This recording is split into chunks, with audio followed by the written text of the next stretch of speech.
Malaking pribilehiyo na wala po ang ating pastor dito at tayo po ay nabigyan ng pagkakataon na mamagitan sa mga salita na kanyang salita ng Diyos sa pamagitan po ng ating pastor at ako po ay naatasan at maraming salamat po sa Panginoon dahil isang malaking pribilehiyo na sa akin na maihayag ang salita ng Diyos. Amen. Amen. Tayo ay mag-umpisa na sa ating unang taon ng unang taon ng taon. Amen. Magandang maga at atin pong buksan ang ating mga Biblia sa unang Thessalonians, 1 Thessalonians 5:12 to 18. Pero hindi muna natin ito babasahin at buksan lang po natin ang 1 Thessalonians chapter 5 verse 12-18. Amen.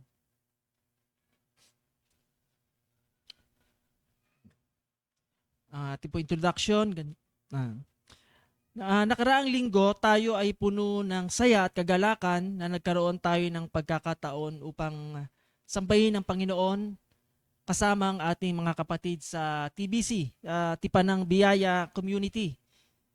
Dagdag pa riyan, tayo din ay maraming natanggap mula sa kanila.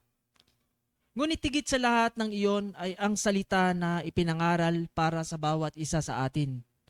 At nakakamangha at nakakalungkot isipin na pagkatapos nating marinig ang salita ng Panginoon, tayo ay nabigong sundin iyon.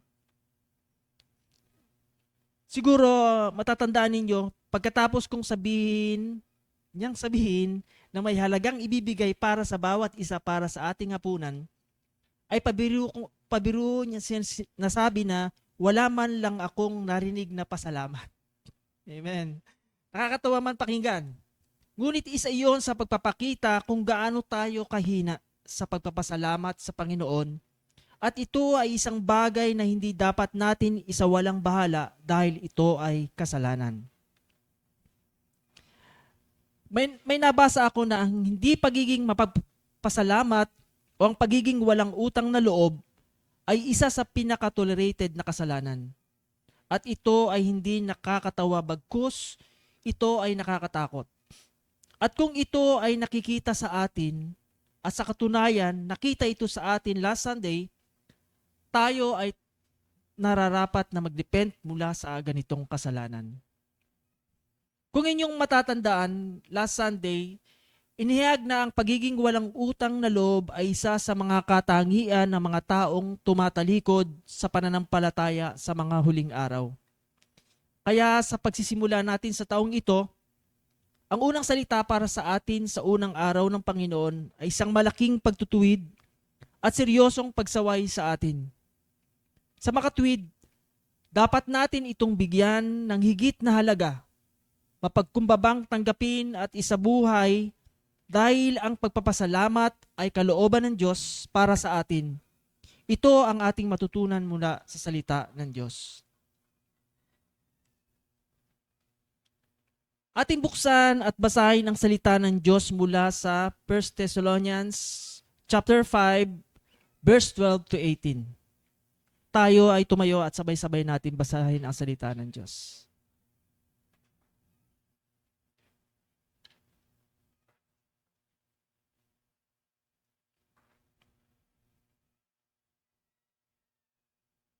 First Thessalonians verse 5, chapter 12 verse 12 to 18. Amen. Subalit, hinihiling namin sa inyo, mga kapatid, na inyong igalang ang mga nagpapagal sa inyo at namumuno sa inyo sa Panginoon at nagtuturo sa inyo. At lubos ninyo silang igalang na may pag-ibig dahil sa kanilang gawain. Magkaroon kayo ng kapayapaan sa isa't isa, mga kapatid, aming isinasamo sa inyo na inyong pangaralan ang mga tamad, palakasin ang mahihinang loob, alalayan ang mga mahihina, at maging matiisin kayo sa lahat. Tiyakin ninyo na ang sinuman ay huwag gumanti ng masama sa masasama, kundi lagi ninyong naisin ang mabuti para sa isa't isa at sa lahat. Magalak kayong lagi, manalangin kayong walang patid, sa lahat ng bagay ay nagpasalamat kayo sapagkat ito ang kalooban ng Diyos kay Kristo Jesus para sa inyo. Ay po ay manalangin. Salamat po Panginoon sa iyong mga salita, O Diyos. Patuloy po kami ay nagpapakumbaba at patuloy, O Diyos, kami ay kung ano man Panginoon ang aming mga nasa puso at mga isipan, kami po ay humingi ng tawad, Panginoon, na sa araw na ito, Panginoon, ang iyong salita, Panginoon, ang maging otoridad, maging una, Panginoon, sa bawat isa. Tulungan mo kami, Panginoon, na buksan ang puso at isipan na ang bawat iyong salita ay magkaroon, Panginoon, ng katuguran sa aming mga buhay, Panginoon. Salamat po, Panginoon, at kami po ay narito at nagpupuri at nagpapasalamat, Panginoon. Sa pangalan ni Jesus, Amen. Kung inyong matatandaan, ang iglesia sa Thessalonica ay nabuo sa second missionary journey ni Pablo. Mababasa natin ito sa Acts 17 verse 1-9 na namalagi si Pablo sa Thessalonica gawa ng mga Hudyo na nagpasimula ng gulo na nagtulak kay Pablo na umalis agad dito. Dahil sa pag-aalala ni Pablo sa mga mananampalataya dito sa Thessalonica, pinadala niya si Timothy pagkaraan ng ilang buwan. Nang si Pablo ay nasa Corinto, doon ay nagkita sila muli ni Timothy at doon din inulat ni Timothy ang kalagayan ng iglesia sa Thessalonica. Sa kabuuan, sila ay nasa maayos na kalagayan. Kaya ganun na lamang natin makikita ang pasasalamat ni Pablo sa Panginoon sa unang 3 chapters ng liham na ito.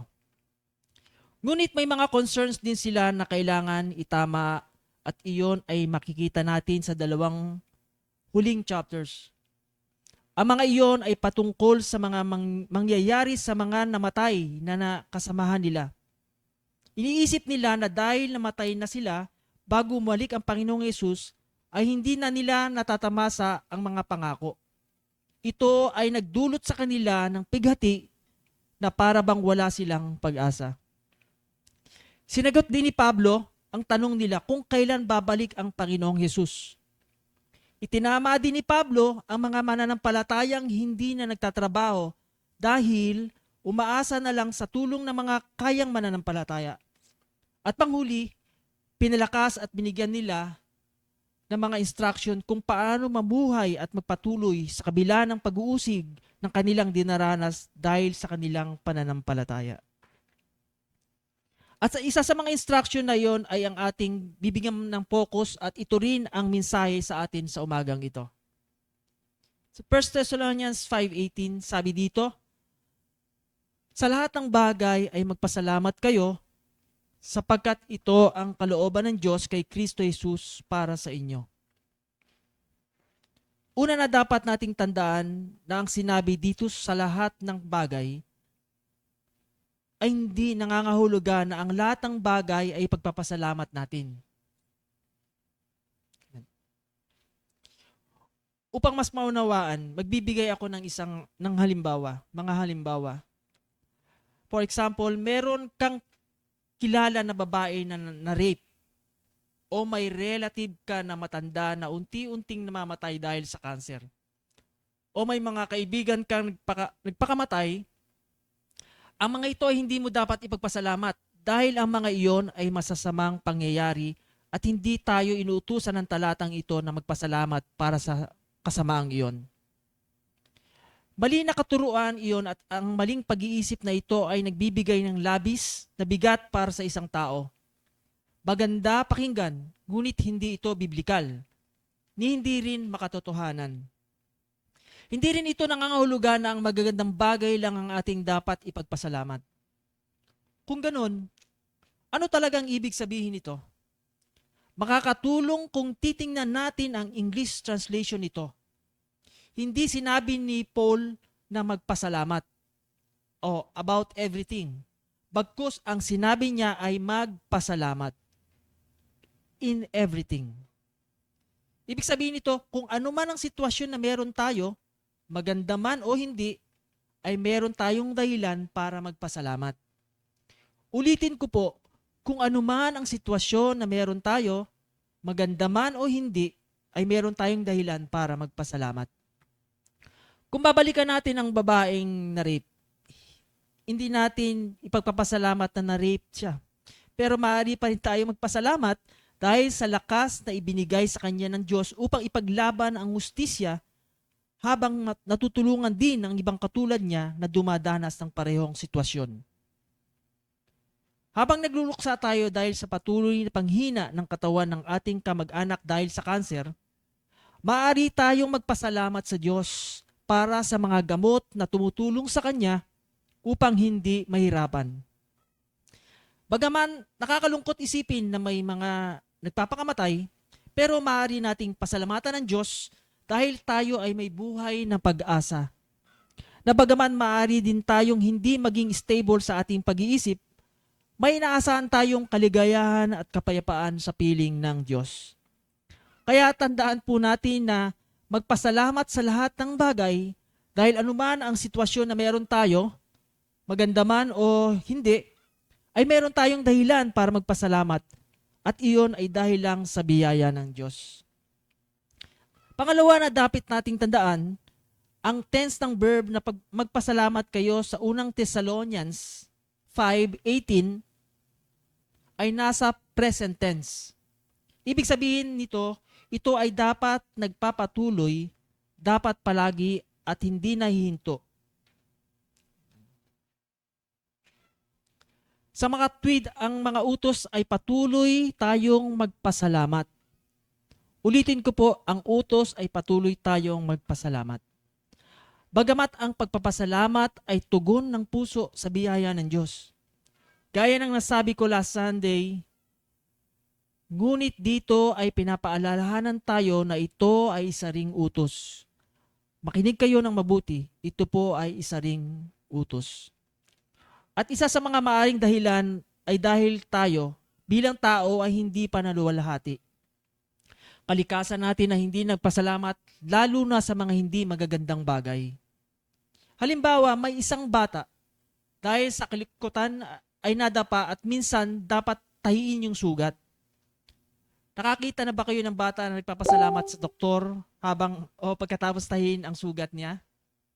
Di ba, ang kalimitan nakikita natin ay ang pagsigaw nila sa doktor na para bang ginagawan sila ng masama ng doktor. Nagpapasalamat ang mga bata sa mga bagay na para sa kanila ay maganda, hindi sa mga bagay na masakit. At kung tutusin, ganun din tayo. Kaya inutusan tayo ngayon na ang ating pasasalamat ay dapat magpatuloy. Kasi malamang kung hindi ito inuutos ay hindi rin natin ito gagawin. Dahil nga hindi natural sa ating likas ang magpasalamat sa lahat ng pangyayari.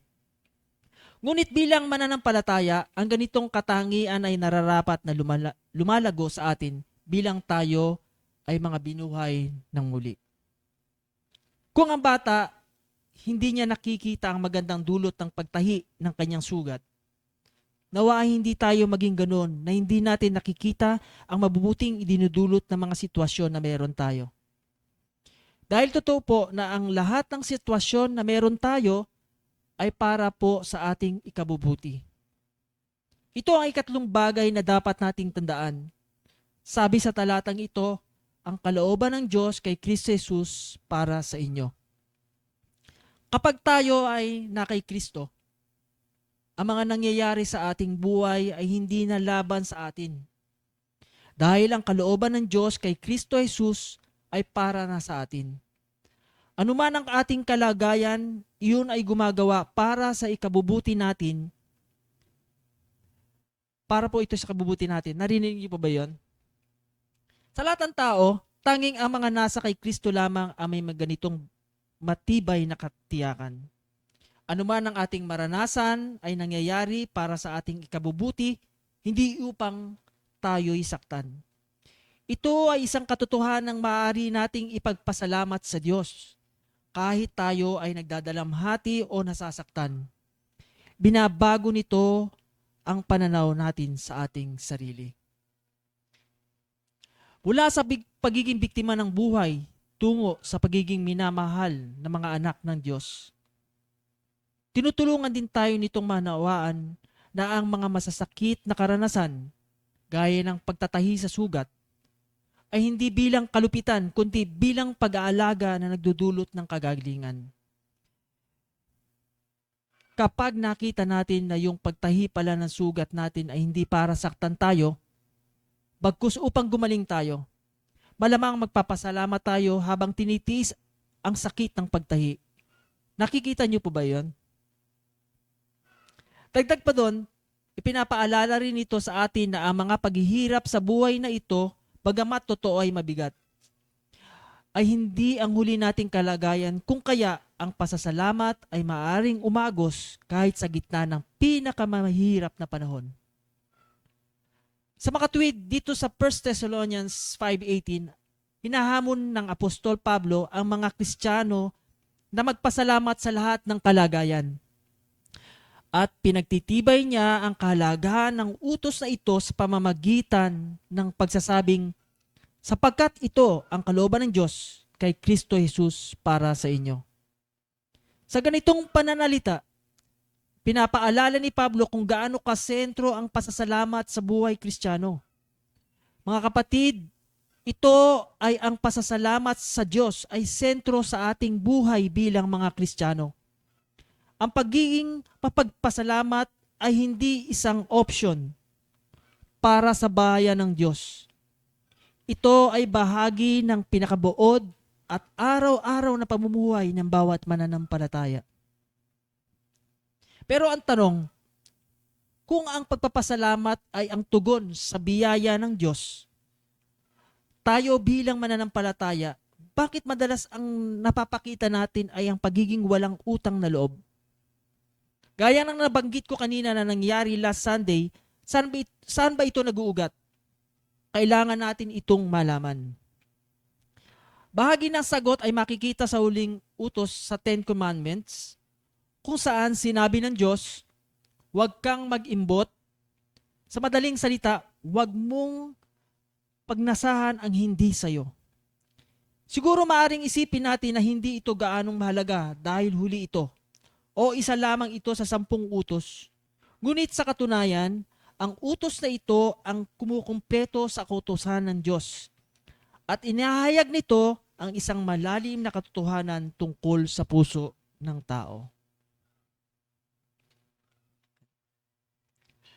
Pinapakita ng utos na ito na maraming kasalanan ang nagsisimula sa ating mga pagnanasa.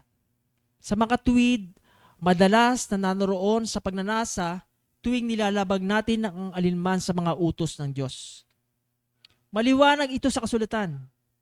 Ginamit ni Pablo ang pagnanasa bilang kumakatawan sa buong kautusan sa Romans chapter 7 verse 7.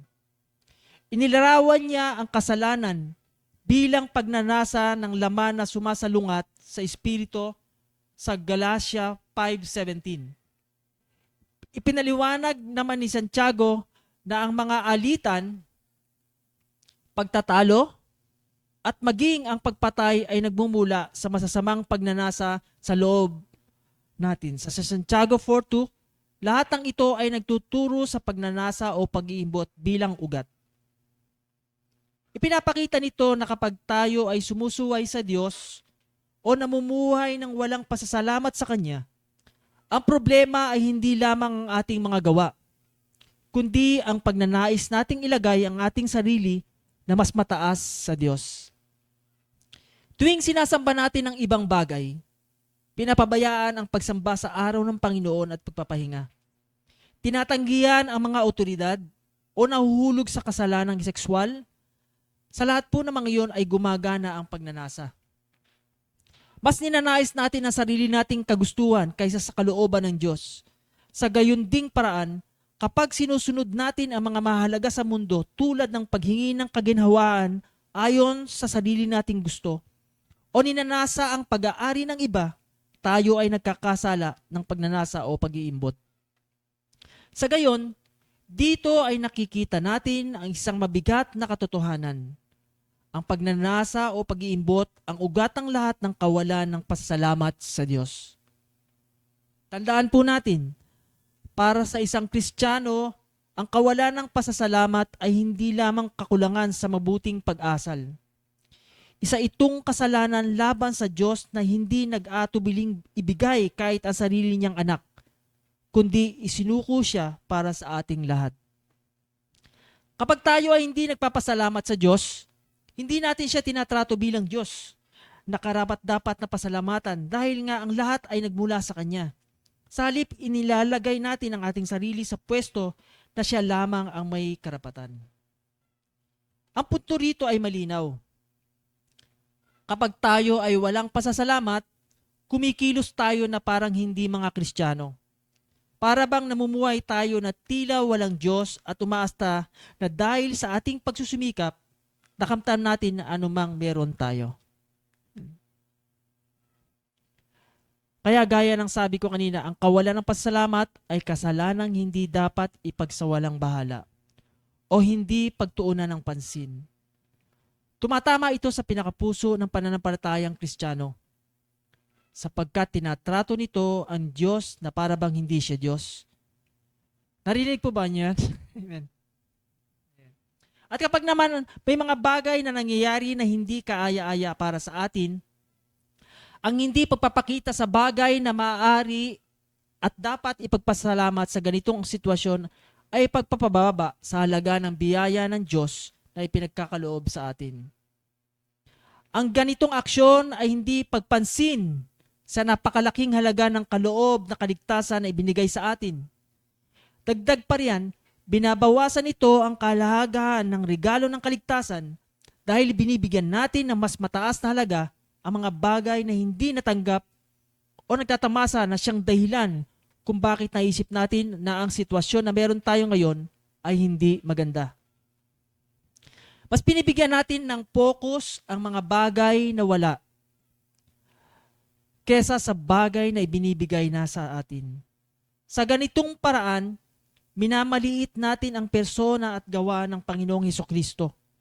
Tandaan po natin, ang pinagmumula ng pasasalamat ng isang Kristiyano ay hindi sa kagandahan ng mga nangyayari, kundi sa kabutihan ng Diyos.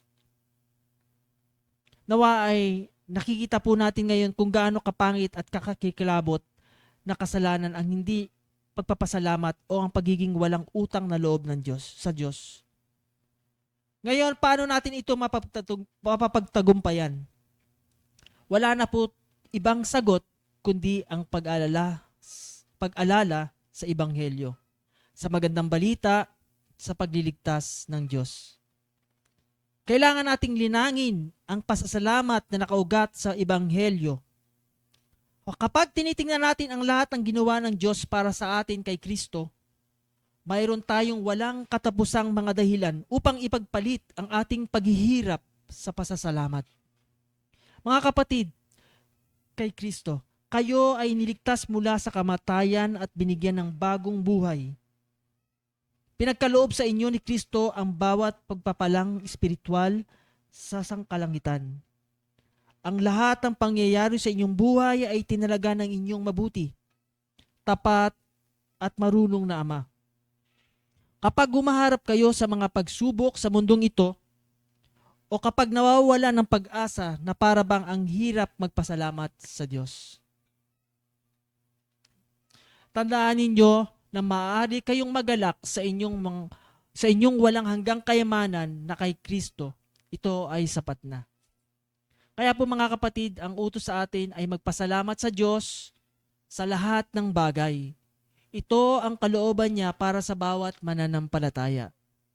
At tunay na magagawa natin ito dahil sa ating Diyos. Siya mismo ang dahilan ng lahat ng ating pasasalamat. Tayo po ay manalangin. Panginoon, salamat po Panginoon sa iyong mga mensahe na ang mga bagay at pagpasalamat Panginoon ang aming buhay, Panginoon, at layunin namin, Panginoon, para sa iyo, Panginoon. Salamat po, Panginoon, sa bawat nakinig. At kami po ay maging bukas ang puso at isipan sa iyong mga salita, Panginoon, na ang pagpapasalamat ay aming layunin, Panginoon, na bibigay buhay sa amin pagpapatuloy, Panginoon, ng pagsunod sa iyo, Diyos. Salamat po, Panginoon, sa gawain na ito na naging tagapamagitan, Panginoon, ng iyong salita. Salamat po, Panginoon, sa pangalan ni Jesus. Amen. Tawagin ko po si Gab para sa ating hymno.